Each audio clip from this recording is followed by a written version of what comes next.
Hi, shalom everybody. Okay, we'll try to get straight to the point, but I feel that we must do an introduction. We're dealing with something sacred if we just delve into the words and themselves, what the Torah tells us, without understanding that what the Torah is. We have to understand it's sacred before we just delve into it as if it's just any other book. Okay, so what is the Tanakh? The Tanakh is the Old Testament, or the Bible, as we say. And according to the Jewish tradition, and which is what I will try to represent with God's help, it composes of three things really: the 5 books of Moses, and then prophets, and then writings. What does that mean? 5 books of Moses is what the Kadosh Baruch Hu, the Hashem, what God really told Moses, and some kind of a prophecy level, and he just like the words or these ideas that God told him kind of flew through Moses, and right through him, and he just wrote it down, each and every word, each and every letter. Even he was by divine guidance. And those are the 5 books of Moses. They're on a higher level of any other of the books of the Bible. And those 5 books are called in one word, Torah.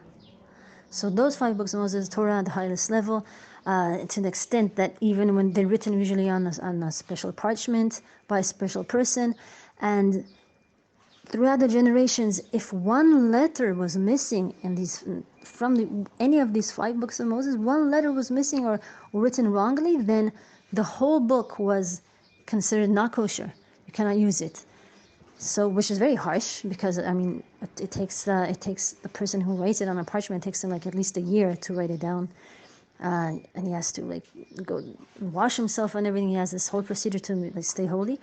And again, one letter missing or not in the right place or written wrongly, then the whole thing, you cannot use it. You cannot use it in reading in the Bet Knesset, in the temple.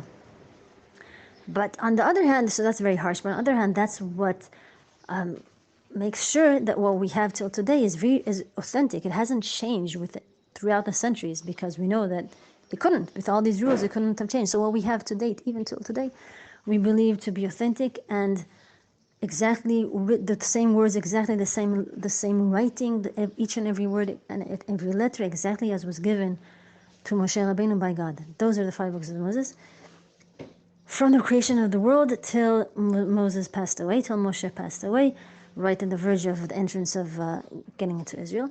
And then we have the prophets and the writings, which we'll get much later, much later on. But that's important. If we're starting from Torah, that's one important for me to say, to really give it the holy place that it deserves, to understand that it's from heaven, and therefore it can be lightly discussed. Just every word is important, and the Jews give it a lot of importance, because even in a way, it's considered the blueprint of the creation.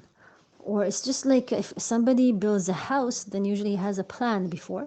So the Torah is it's as if the planning of the house, it's the setting of the house. If God created the world, he gave us the Torah as if to teach us and show us the plan, the layout of the world of the creation, and what we're supposed to do with it. This place, let's say this room, is for you to expand, to use as a kitchen, so you have to use it like this and like this. On the one hand, it's like a blueprint. On the other hand, it's like a manifest. It's an instruction book to tell you what to do in this world. If you're here, you might as well know where God has put you and what you have to do with whatever you see, and make the best of it. So that's it.